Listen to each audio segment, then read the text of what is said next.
Ya, shalom saudara-saudaraku yang terkasih dalam Tuhan Yesus Kristus. Haleluya. Ini sesuatu yang luar biasa lagi bagi kita saudara-saudara. Karena hari ini kita ada di dalam persekutuan ibadah kita. Baik secara jemaat maupun di hadapan Tuhan kita Yesus Kristus. Bahwa ini sesuatu yang memberkati kehidupan kita. Baik di dalam ibadah ini kita akan membaca firman Tuhan yang terambil dari Injil Yohanes pasal 4 ayat 21 hingga 26. Bunyinya demikian. Kata Yesus kepadanya, "Percayalah kepadaku, hai perempuan, saatnya akan tiba bahwa kamu akan menyembah Bapa, bukan di gunung ini dan bukan juga di Yerusalem. Kamu menyembah apa yang tidak kamu kenal. Kami menyembah apa yang kami kenal. Sebab keselamatan datang dari bangsa Yahudi. Tetapi saatnya akan datang dan sudah tiba sekarang. Bahwa penyembah-penyembah benar akan menyembah Bapa dalam roh dan kebenaran. Sebab Bapa menghendaki penyembah-penyembah demikian. Allah itu roh.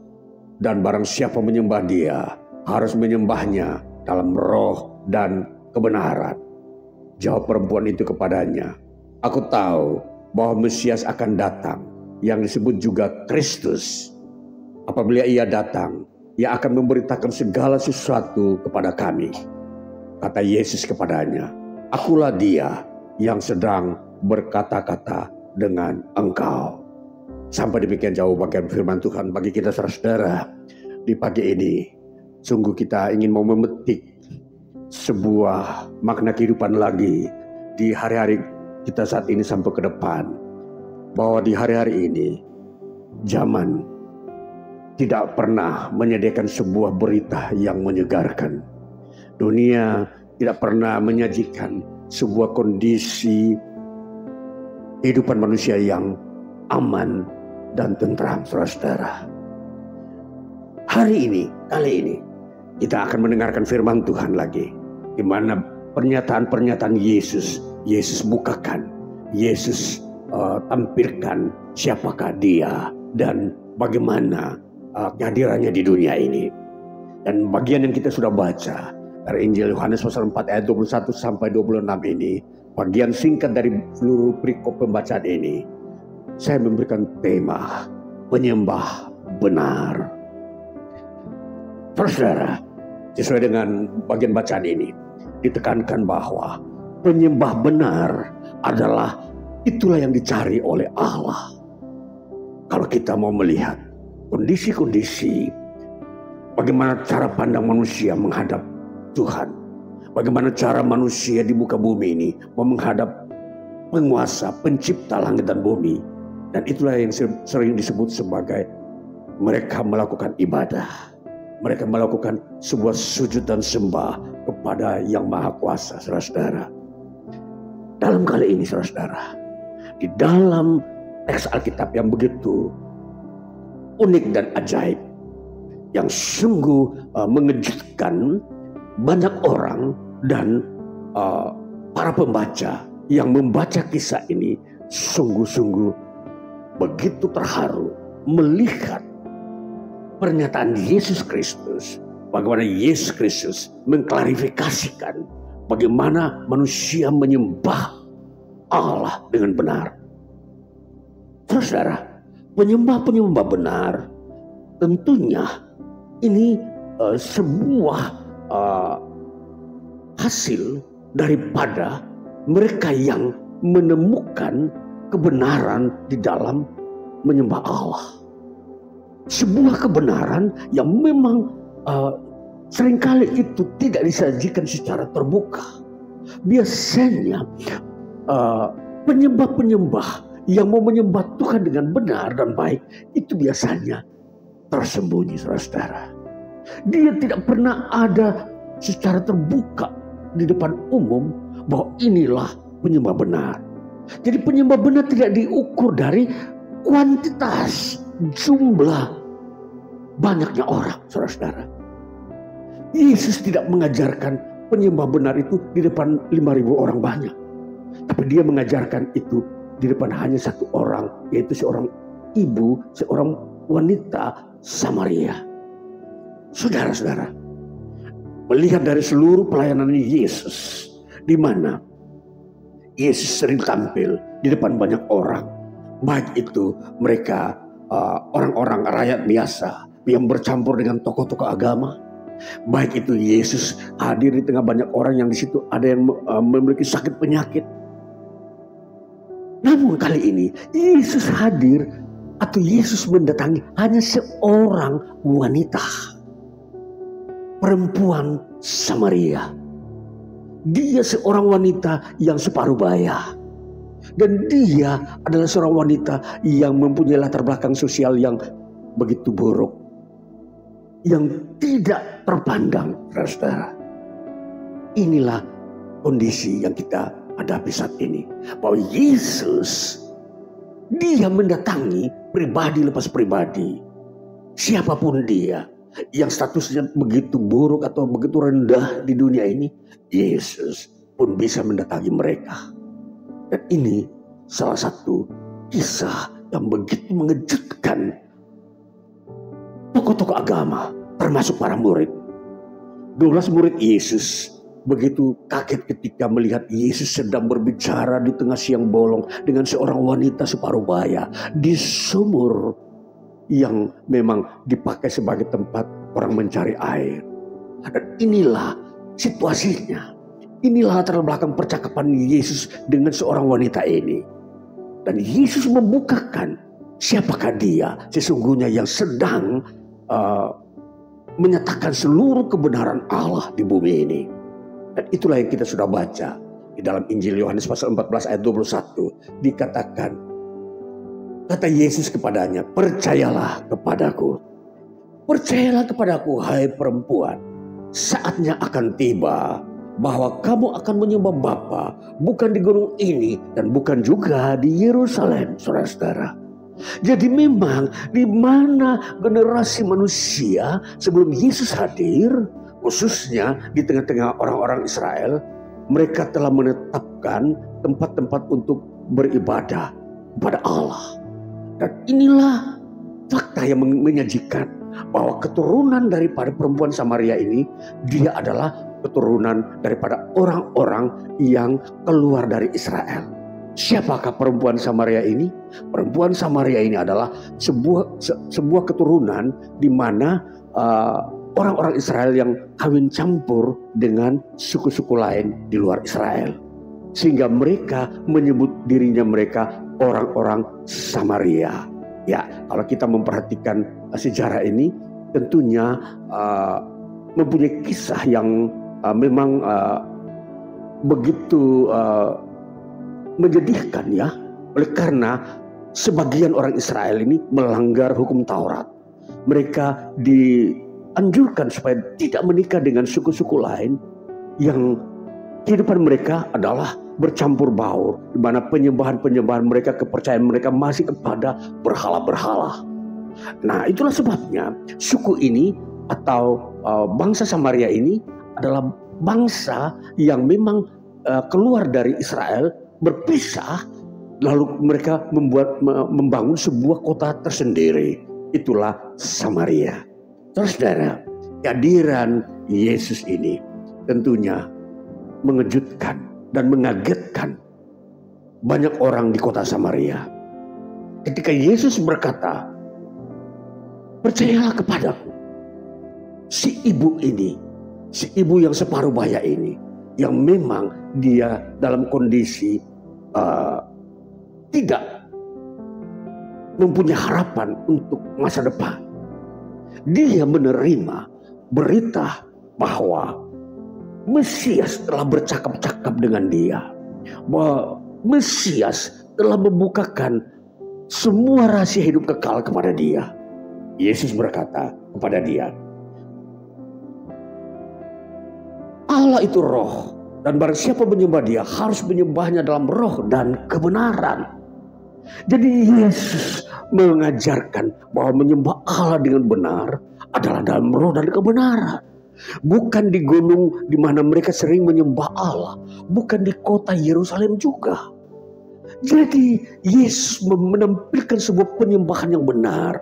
Penyembahan yang Allah cari. Yang Allah tuntut dari kehidupan manusia. Ialah di dalam roh dan kebenaran. Sekali lagi saudara-saudara, kita mengingat perkataan Yesus ini. Kalau kamu menyembah Allah harus dalam roh dan kebenaran. Itulah yang Allah cari.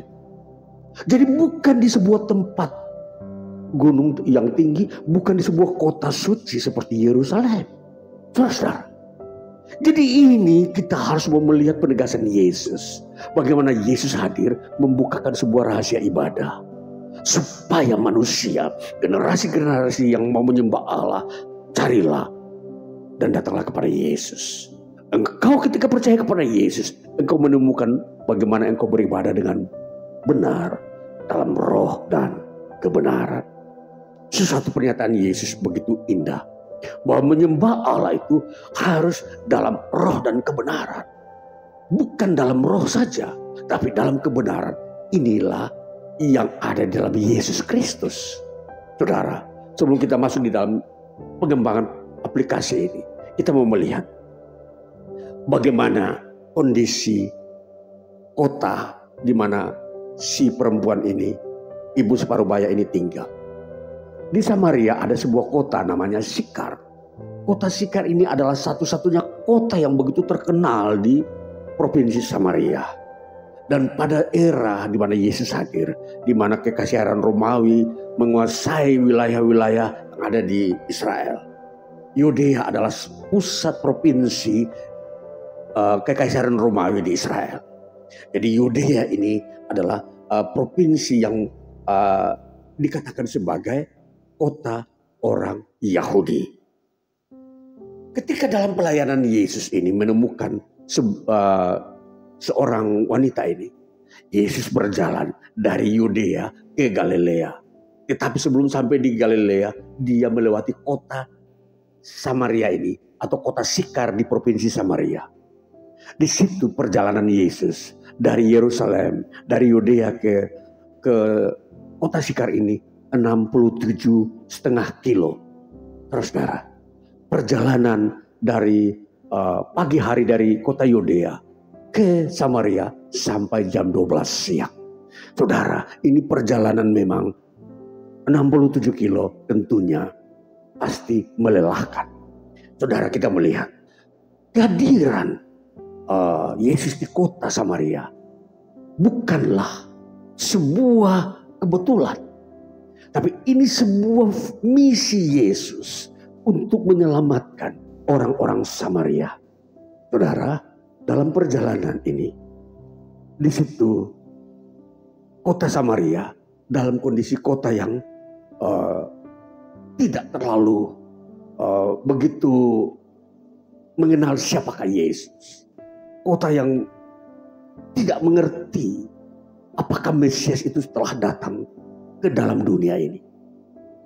Namun ketika Yesus telah mengungkapkan bahwa dialah yang telah hadir sebagai Mesias di dunia ini, itulah yang mengagetkan si wanita Samaria ini, yang membuat dia sukacita bahwa dia telah menemukan, dia telah bertemu dengan pribadi Mesias yang dinanti-nantikan berabad-abad oleh nenek moyang mereka, yang mereka impikan bagaimana nubuatan para nabi bisa digenapi oleh Yesus ini.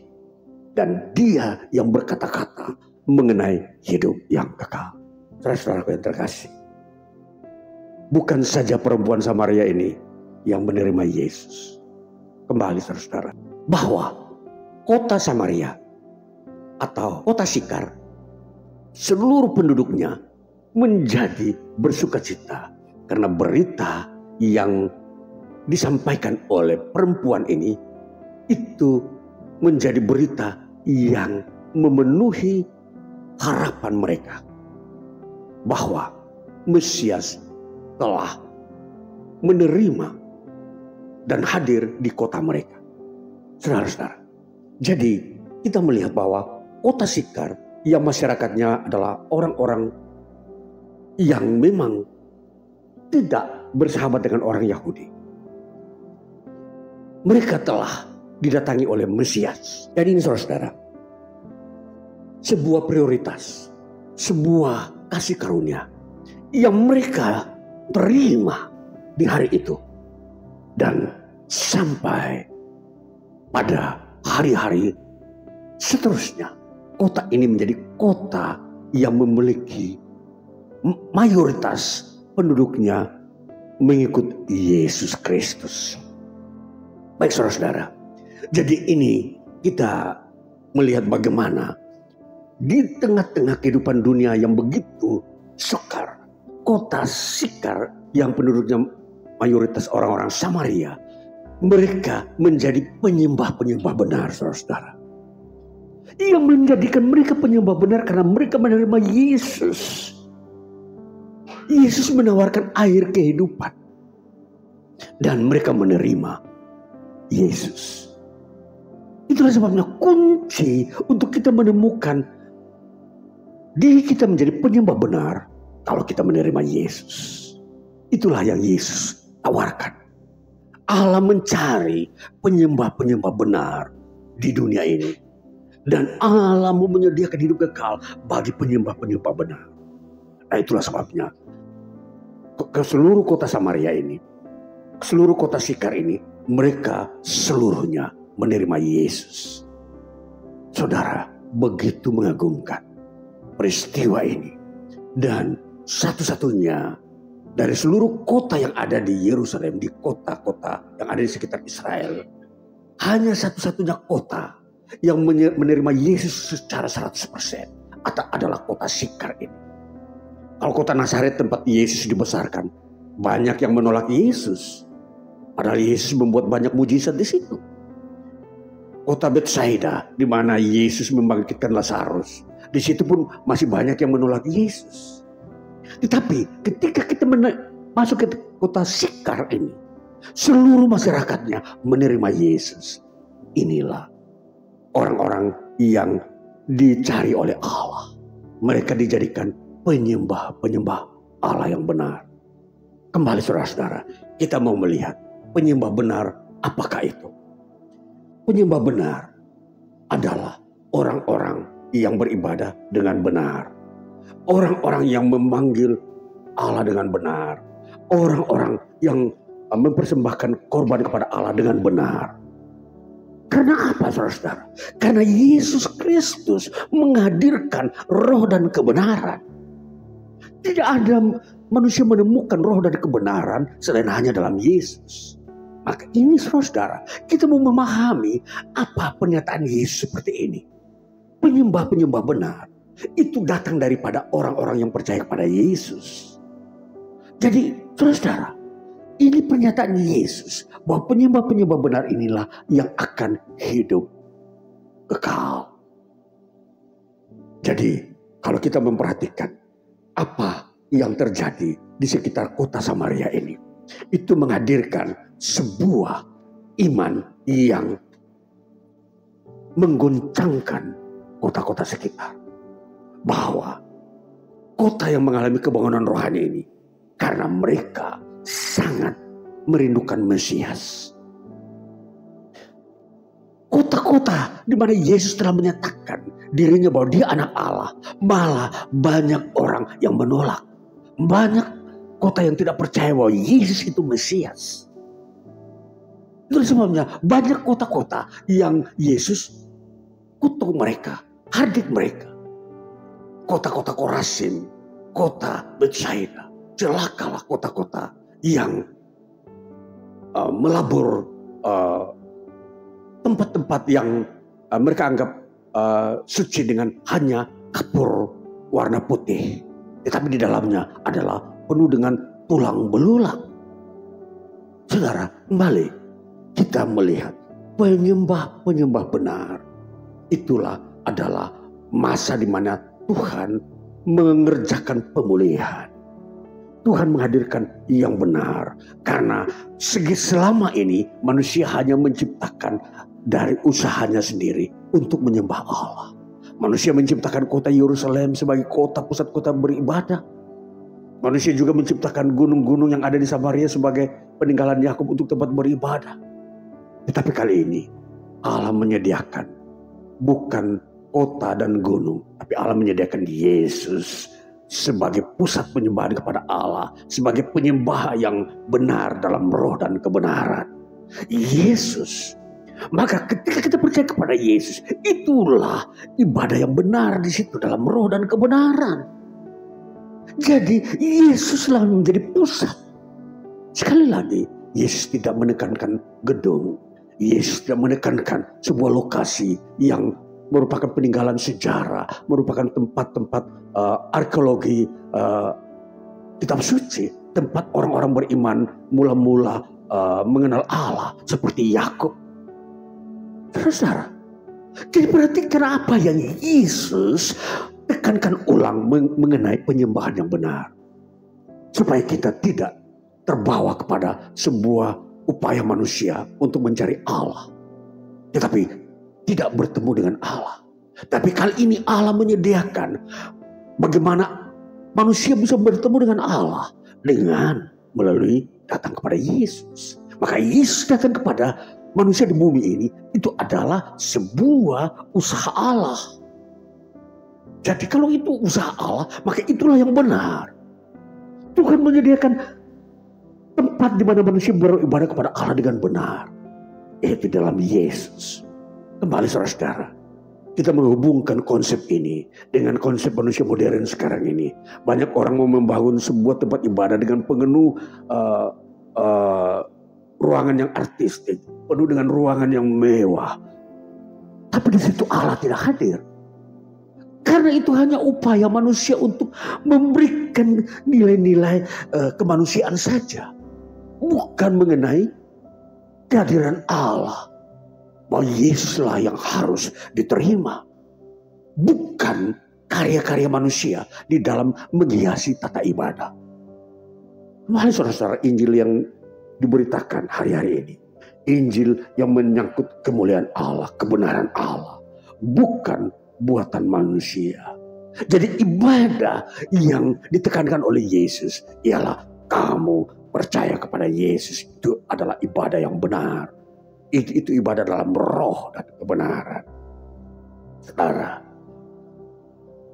proskuntai itu artinya penyembah-penyembah. Pneumati kai aletheia, penyembah-penyembah dalam roh dan kebenaran. Apa itu kebenaran? Dalam teksnya dikatakan aletheia, artinya orang yang menyembah dengan sungguh-sungguh. Kebenaran di sini diterjemahkan sungguh-sungguh. Jadi tidak ada kepalsuan di dalam ibadah. Itulah ibadah yang benar dalam roh. Kalau orang menyembah di kota Yerusalem masih bisa kepalsuannya masuk. Kalau orang menyembah di gunung peninggalan sejarah Yakub, itu masih bisa ada kepalsuan masuk. Tetapi kalau ketika kamu menyembah Allah dalam Yesus, tidak bisa ada kepalsuan. Karena Yesus adalah pribadi. Dia bukanlah benda mati yang dibangun oleh manusia. Seperti bait Allah atau kota Yerusalem. Perhatikan saudara-saudara. Jadi ibadah Kristen itulah yang kita sedang bangun, adalah ibadah dalam roh dan kebenaran. Ibadah karena kita menyembah Allah dalam Yesus. Di dalam Yesus kita beribadah dengan benar. Itulah yang Allah kehendaki. Allah cari orang yang mau menyembah Dia, yaitu di dalam Yesus Kristus. Saudara, ini kalau kita mau menemukan bagaimana untuk hidup yang kekal. Hidup yang kekal tidak bisa manusia temukan lewat tata cara ibadah yang manusia buat sendiri. Tidak bisa saudara-saudara. Sekalipun di situ banyak korban yang dipersembahkan oleh manusia. Baik itu kekayaan-kekayaan manusia. Baik segala macam kehidupan yang dibangun atau dikerjakan oleh manusia. Dipersembahkan di dalam sebuah ibadah. Tetapi kalau itu tidak di dalam Yesus, itu tidak mempunyai makna hidup kekal. Itu tidak mempunyai makna ibadah yang benar saudara-saudara. Jadi mari kita melihat sesungguhnya ibadah yang benar hanya satu dalam Yesus Kristus. Maka beribadahlah kepada Yesus Kristus. Kepada Dia kita datang untuk bertemu dengan Allah. Itulah ibadah yang benar yang Allah cari. Yang memang telah diciptakan oleh Allah sendiri. Maka Yesus berkata kepada perempuan itu, percayalah kepada. Maka di sini saudara-saudara, sebuah anjuran bagaimana menyembah Allah dengan benar ialah percayalah kepada Yesus. Ini bagian ibadah akhir zaman. Bagian ibadah yang akan menuju kepada keselamatan hidup yang kekal. Kembali saudara-saudara, Yesus mau menegaskan ibadah yang benar adalah ibadah yang membawa manusia kepada hidup yang kekal. Bukan untuk mendapatkan kekayaan. Jadi bertentangan. Konsep ini harus kita pegang baik-baik. Bahwa ibadah dalam Yesus Kristus adalah ibadah untuk hidup yang kekal. Bukan untuk mendapatkan kekayaan. Jadi jangan sampai setan memutarbalikkan sebuah kebenaran yang ada di akhir zaman. Di mana setan selalu menampilkan kekayaan sebagai motif-motif ibadah manusia. Dia datang lagi ke gereja kepada Tuhan hanya untuk mendapatkan hidup yang kekal. Bukan yang lain. Jadi kalau ada tawaran-tawaran yang lain, waspada saudara-saudara. Saudara-saudara akan kehilangan daripada arah hidup yang kekal. Saudara akan tercemar dengan materialisme ketika datang beribadah di dalam Yesus Kristus. Saudara bisa beralih fokus bukan lagi kepada memuliakan Allah, tetapi hanya untuk mencari kekayaan. Inilah zaman modern yang sudah menghiasi ibadah dengan kekayaan. Manusia modern telah menambah bumbu kekayaan sebagai ibadah di dalam Kristen, saudara-saudara. Jadi ini waspada. Dan ini yang tidak Tuhan kehendaki. Ibadah yang benar ialah dalam roh. Bukan dalam hiasan materialisme. Dalam roh hanya Yesus yang menyediakan ibadah yang dalam roh. Kalau manusia mau menyesatkan orang lain, seringkali roh itu diadakan. Hanya materialisme. Kembali saudara-saudara. Semua ini mau membawa kita kepada sebuah motivasi ibadah. Ibadah, penyembah benar. Kita perhatikan. Tidak menjadi sebuah bahan yang dibutuhkan oleh orang modern. Orang modern hanya memang mau beribadah. Tapi mereka tidak mau diatur oleh Roh Kudus. Mereka mau mengatur ibadah menurut pola mereka sendiri. Menurut keangkuhan dan keinginan mereka sendiri. Ini terjadi dan ada di dunia modern, saudara-saudara. Perhatikan, maka menyembah Allah melalui Yesus Kristus itu satu-satunya ibadah yang benar. Tidak ada tambahan-tambahan yang lain. Hanya Yesus. Jadi tidak ada materialisme di dalamnya. Jadi perhatikan. Di dalam persekutuan, saudara-saudara, di mana-mana di belahan bumi ini, kalau ibadah sudah memberikan tuntutan kepada materialisme, maka ini bukan lagi ibadah yang dalam roh dan kebenaran. Maka di sini yang saya mau sampaikan, Injil ini menegaskan bahwa ibadah dalam roh dan kebenaran yang Allah kehendaki sesuai Yesus ajarkan adalah hanya menghadirkan Yesus Kristus. Itu titik. Tidak ada embel-embel yang lain. Tidak ada unsur-unsur duniawi, baik itu status sosial manusia, baik itu kondisi-kondisi manusia yang diandalkan. Di dalam ibadah hanya Yesus yang kita muliakan, Yesus yang kita agungkan. Itulah ibadah dalam roh dan kebenaran. Karena ketika orang menyembah Yesus satu-satunya, itu terjadi kesungguhan, kebenaran, sungguh-sungguh. Tetapi ketika materialisme masuk, manusia sudah tidak lagi menyembah Allah dengan sungguh-sungguh. Ini perhatikan. Jadi di sini kehilangan satu poin bagi Orang-orang percaya di akhir zaman, bila beribadah, dihiasi dengan materialisme. Ini sekali saya mau tegaskan, firman Tuhan tegaskan kepada kita, hilangkan materialisme dari pola ibadah saudara, dari iman percaya saudara kepada Yesus Kristus. Sehingga saudara bisa menyembah dengan sungguh-sungguh, bisa beribadah dengan sungguh-sungguh, bisa percaya sungguh-sungguh. Ini ketentuan firman Tuhan. Jadi firman Tuhan tidak bisa dikurangi, firman Tuhan tidak bisa ditambahkan. Karena disitulah prinsip kebenaran. Firman Tuhan yang diberikan, itulah yang menjadi standarisasi Allah dalam kebenaran. Saudara-saudara, marilah kita melakukan ibadah kita murni hanya percaya kepada Yesus Kristus. Kita datang kepada Dia, kita memandang Dia. Dia juru selamat kita, Dia juru selamat umat manusia sampai kepada kekekalan. Baiklah, kita membangun iman kita, rohani kita, ibadah kita berdasarkan motif hanya percaya kepada Yesus. Kita beribadah kepada Allah dengan benar dalam roh dan kesungguhan hati. Tuhan Yesus memberkati. Haleluya. Amin.